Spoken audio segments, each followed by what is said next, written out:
Okay. Now, in light of what's been happening, okay, in light of what's been happening with the all the corruption, we talked about that before. Um, Many people have been asking me questions as to what is the next step because we're in such debt. 14 trillion. We're in such debt. And if we go with the notion of quantitative easing and the printing of more money, therefore devaluing the dollar, and not to mention that our stocks have to companies have to go through a process of valuation of stocks that will no longer support the current value of the dollar. So now we are in a quandary because how are we going to evaluate companies according to their worth if we are going to not only print more money but still be in serious debt from here to 2020. How are we going to do that? How are we going to reduce $14 trillion and at the same time keep the valuation of our stocks at the current rate, which will give us the normal rate of yield and of return that can allow any form of measurement of liquidity and profitability? How are we going to do that with this huge debt looming, the massive unemployment that's going on? Because come on, let's face it, it is not 7.7% unemployment. Yes, that is what's being reported and projected, but don't forget, people who have been looking for work and who could not find work and have given up are no longer being counted, and that's what makes the figures look like it's improving. It is not.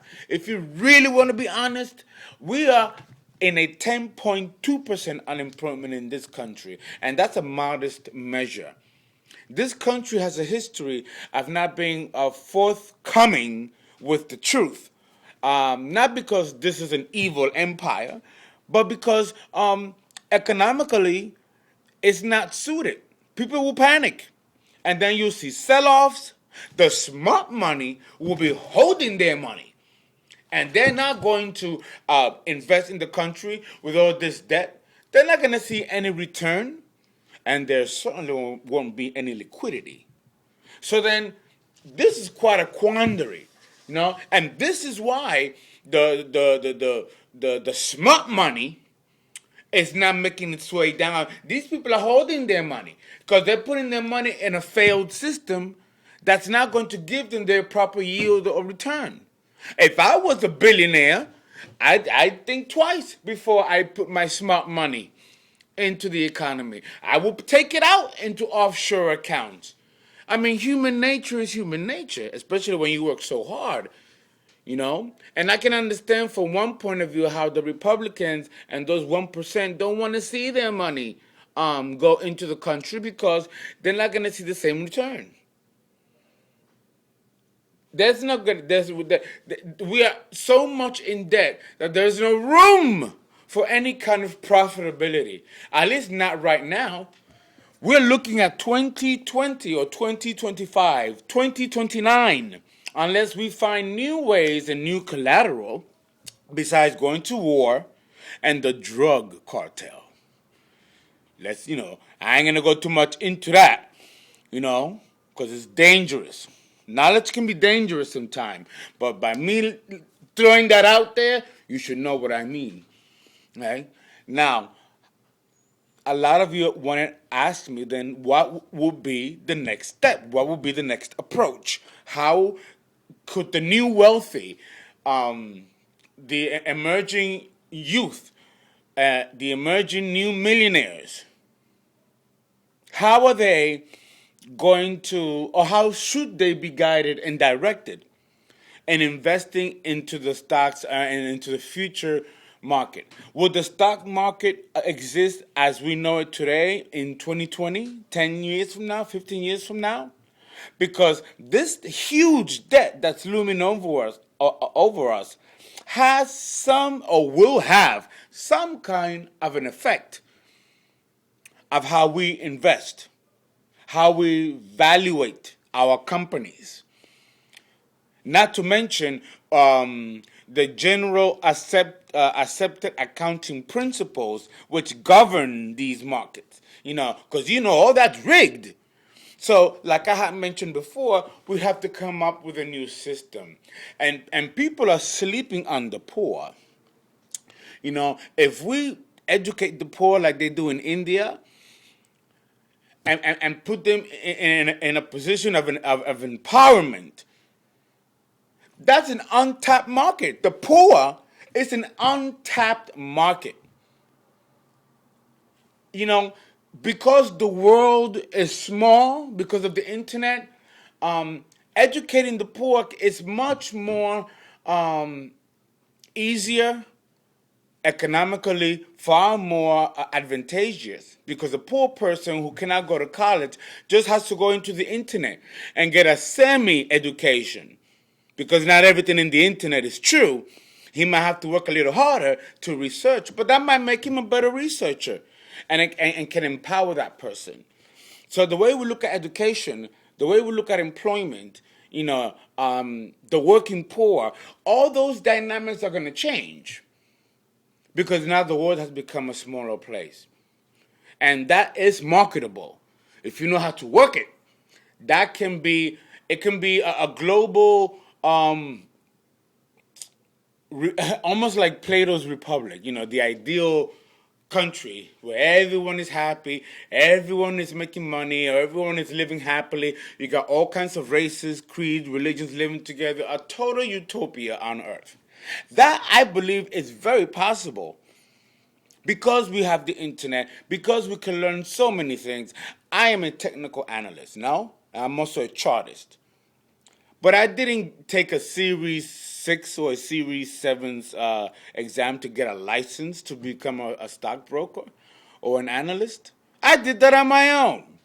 Bought the books, then went into Scottrade and Bar Chart and all the other trading tools out there.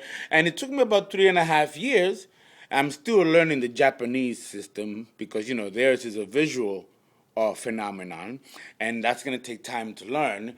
I'm more of the mathematics person, But nonetheless, it's still workable. If you have the passion and desire, you can do it. And that in itself can help you work in a bank as a bank teller or be a tax preparer. You got to take the licenses and exams, of course. But the fact that you are already savvy in finance is a step out of poverty and getting you into the door where you can be more marketable and employable. Because anybody can pass a test if they study hard enough and dedicate themselves. I mean, look at that. I don't know. I forgot the name of the gentleman from the movie Catch Me If You Can, played by Leonardo DiCaprio, a true life story. They didn't know how he was able to be a lawyer. And he conned the system by pretending to be a lawyer. And he said that it took him 2 weeks to learn to learn what he needed to take the bar. No education in law. 2 weeks study himself and took the exams. And I don't know how he did that and got in, but passed the bar. That right there let me know that institutional learning is going to be a thing of the past. And just like that's going to be a thing of the past, the way we trade is going to profoundly change. We do not have it like that to trade like that. And the level of corruption that has been going on across the board unprecedented. And it is, and I'm telling you, the new wealthy, if they want to be able to keep their money in this country and be able to live the American dream or some kind of semblance of an American dream, they're going to have to reconfigure how we are going to drive the markets in the future. and allowing the poor to get out of that poor category and join, like many third world countries that are emerging markets, and these are poor people going into emerging markets and becoming successful. India is a success story. It has its ups and downs, but that's because we're all being affected by the global economy, especially this country, what's happening with us in China, and now the new Russian elite. So it's quite something, And the young people, we're gonna have to leave it up to them because they are the ones who are going to be running this country in tomorrow. And this is I want to know your opinion about that, please. FP 2121 at columbia.edu. Thank you.